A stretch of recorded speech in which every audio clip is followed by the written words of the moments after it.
Welcome back. So, I have the roof, this half of the roof, all shingled.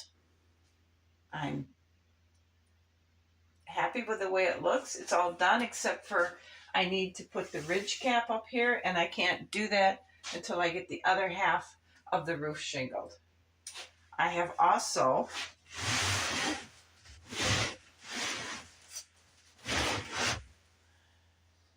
I don't know how well you can see it, but I've got this bricked, and this side of the tower is all brick. So I have this little bit here left, this whole front, and this whole side to put brick on yet. And then we're done for this side.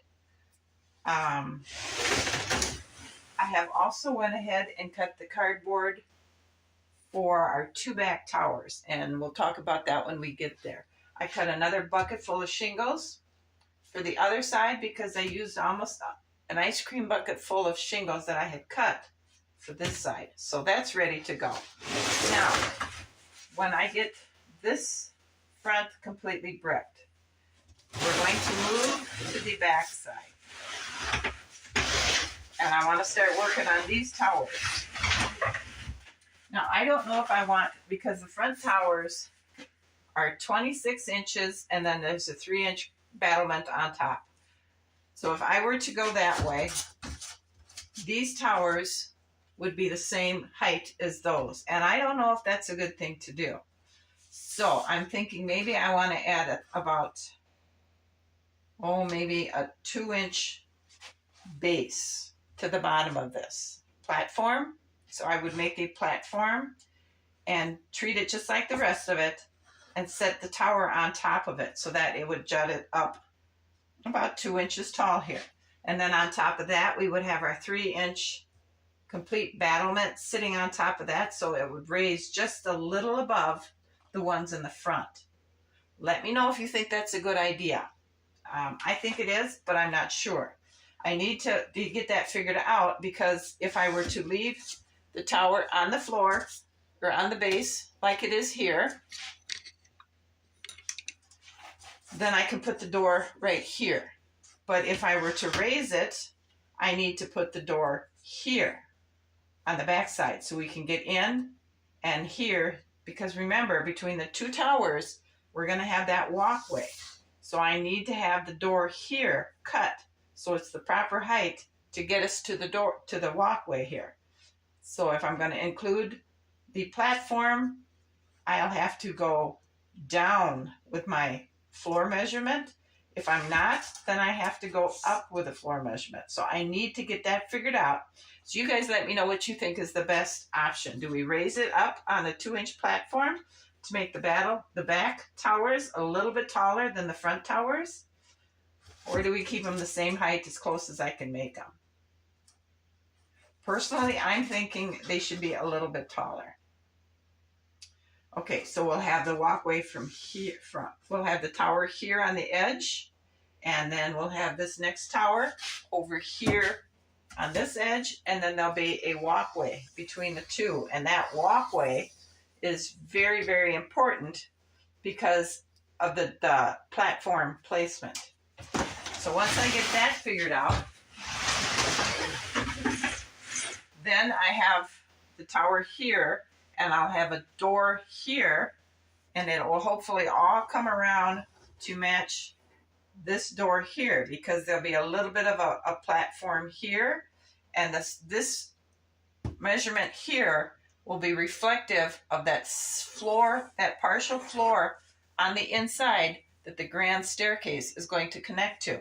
And right here will be that, I don't know if we'll have just giant glass windows or patio door type things, but it's going to be something big. It's going to be something full of glass, because this is where the light is going to come, so that when you stand down here on the other side and you look in, you see this beautiful light basically at the top of the stairways. So this is critically important that we get the floor measurement correct here. So this will be the last wall we're going to work on.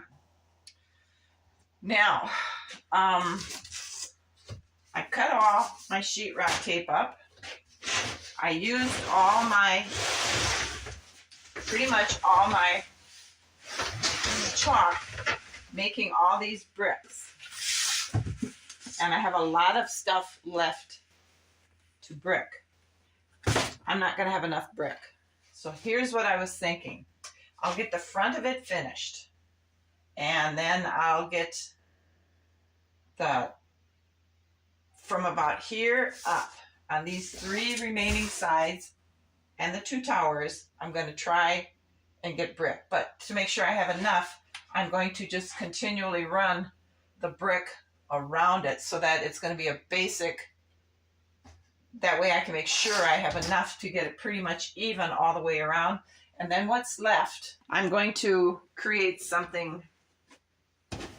I have a lot of cardstock. Okay, it's smooth, but you know, this castle is a long ways from perfect anyway. Just by looking at it, you can see it's a long ways from perfect, but it's just kind of cool because of what we're making it from. So I'm going to take some cardstock. I'm going to take some black sidewalk chalk. And I'm going to spread it on the paper. And I'm going to take some white sidewalk chalk. And I'm going to spread that over the top of it. I'm going to take my dry brush and blend it.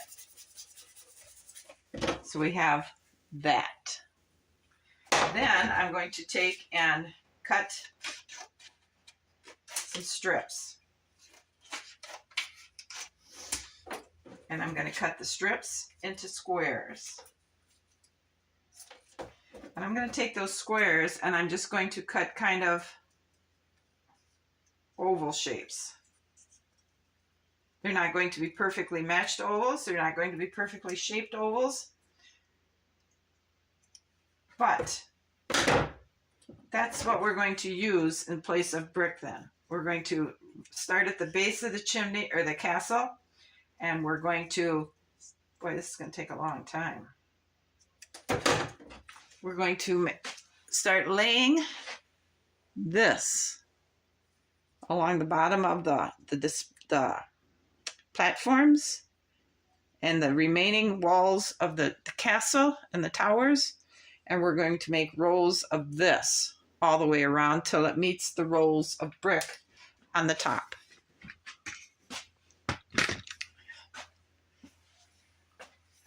Because we'll have brick hopefully coming down to about here, and we'll have the big rocks going up. Okay, if anybody can come up with a better idea using the supplies I have at hand, remember the whole reason for my channel is to see what I can make using the supplies I have on hand. I don't want to go out and buy stuff because that uses resources. If it doesn't work, then I've really wasted resources. And if I can use the stuff I have at hand here at home, I will be keeping stuff out of the landfills. So utilizing what I probably have here at home is what I need to think about making the bricks I'm going to be running out of. That's why I use joint compound as my caulking, why I've used sheetrock tape and drawing chalks that I had on hand from many years ago to make my bricks. That's why I just want to use what I have at hand. So with those thoughts in mind, if anybody can come up with a better idea on how to make enough veneer to finish the outside of my castle, I would sure be willing to hear it. What else do I need to share with you? Okay, because now figure that the second floor would be here. Right there in the middle of that wall is where this huge source of outside light is going to be shining through, and it should shine through and come to rest on the floor. We'll have platforms here to walk on and connect there. Platforms here to walk on and connect to that floor.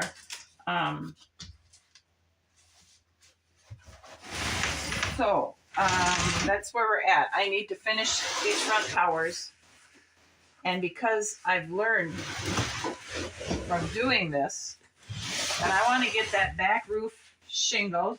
I want to get the tower cutouts made in the roof so I can get those shingled around.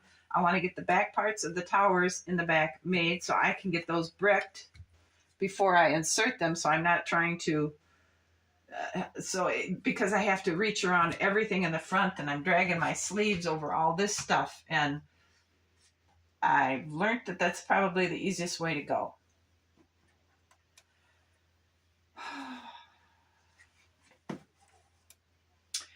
Oh, another thing I should point out is in each of the battlements on the top of the towers, I'm creating something super cool to put in it. I'm not going to tell you what it is going to be yet because I haven't the bugs worked out.